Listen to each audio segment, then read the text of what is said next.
I'm Bishop Robert. Each life is a story. We don't remember days, we remember moments that touch our hearts. I want to invite you to come on in and have a seat in my study. Let's you and I spend a few minutes together and consider a verse of Scripture and how to apply it to those moments that fill up our lives. My hope is that it speaks to your heart, your mind, and your soul, and I hope you'll be back often. Welcome.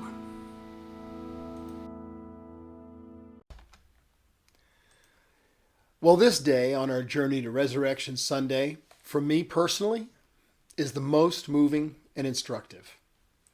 While preparing for this devotion, I found myself perusing Dennis Bratcher's very helpful website at Christian Resource Institute. You'll find him at crivoice.org.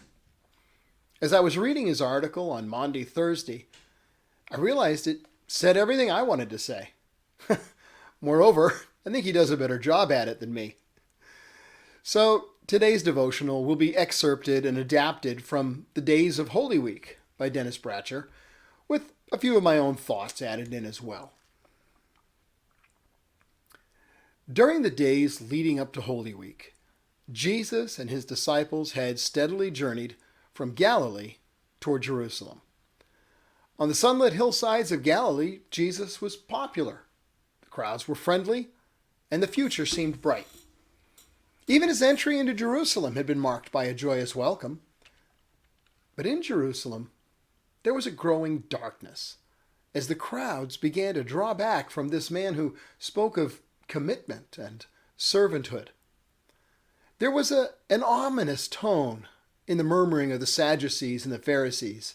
They were threatened by this new future that Jesus was proclaiming. Even as Jesus and his disciples came together to share their final meal, they already stood in the shadow of the cross. It was later that night, after the meal, as Jesus and his disciples were praying in the Garden of Gethsemane, that Jesus was arrested, taken to the house of Caiaphas the high priest, and questioned, and then delivered to Pilate. And on Friday, he would die. The sharing of the Eucharist, our sacrament of thanksgiving on Maundy Thursday, is the means by which most Christians observe this day. Now, for sure, there's a great variety in exactly how the service is conducted. But however it's celebrated, the Eucharist of Maundy Thursday is especially tied to the theme of remembering. As Jesus and his disciple follows the instructions in the Torah to remember God's act of deliverance in their history as they shared the Passover meal together, so Jesus calls us to remember the new act of deliverance in our history that unfolds on these last days of Holy Week. Now, the term Maundy comes from the Latin word mandatum, from which we get our English word mandate. It's a verb that means to give or entrust or to order. The term's usually translated commandment from John's account of this Thursday night. According to the fourth gospel, as Jesus and his disciples were eating their final meal together before Jesus' arrest, he washed his disciples' feet to illustrate humility and the spirit of servanthood.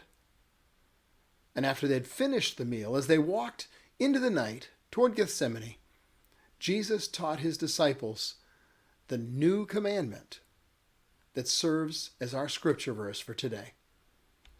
You'll find it, by the way, in John chapter 13, verses 34 and 35. The Last Supper was a Passover Seder, the annual festival God ordered Israel to keep, designed to keep that story of their deliverance from the bondage of Egypt alive in their hearts.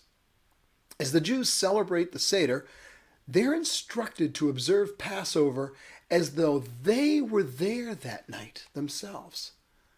The ancient rabbis teach that in every generation, a person is obligated to regard himself as if he had come out of Egypt. It is said, You shall tell your child on that day, it's because of what the Lord did for me when I left Egypt. Normal time collapses into the sacred. It's like the Jews are brought back into the land of Goshen on that night, just as we're brought back to the foot of the cross when we celebrate communion.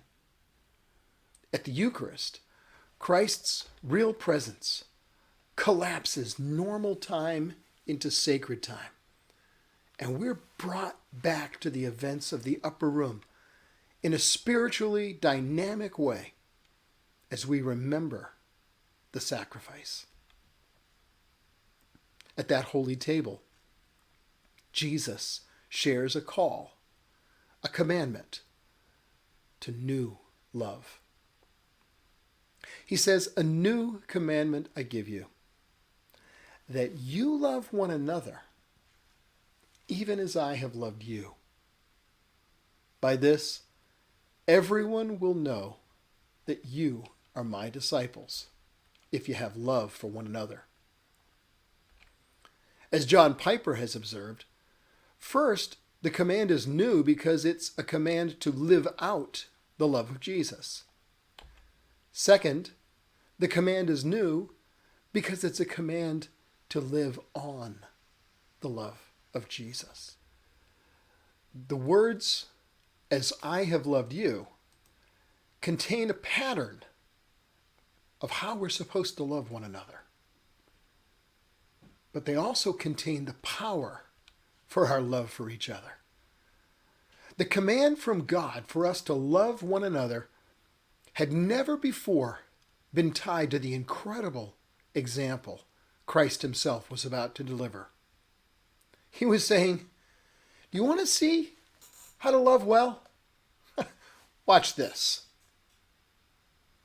True love is utterly selfless. This is agape, the selfless giving type of love that God expresses. This is agape in action. As we remember the events of this day, Maundy Thursday, the Last Supper and the institution of the Eucharist, the loneliness of Christ's prayer in Gethsemane, the abandonment of Jesus by his disciples, and the trial before the high priest. Let us remember all of these in the light of his new commandment. Sacrifice is how we live out the life of Jesus. And the level of sacrifice to which we are called is only made possible when we live on the love of Jesus. For as we serve those around us, our families, our friends, our congregations, each of us sees that the power to love them in this manner doesn't lie within us.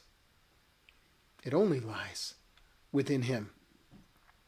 We can only live out the command he gave us if he is also living in us. And that bears remembering daily.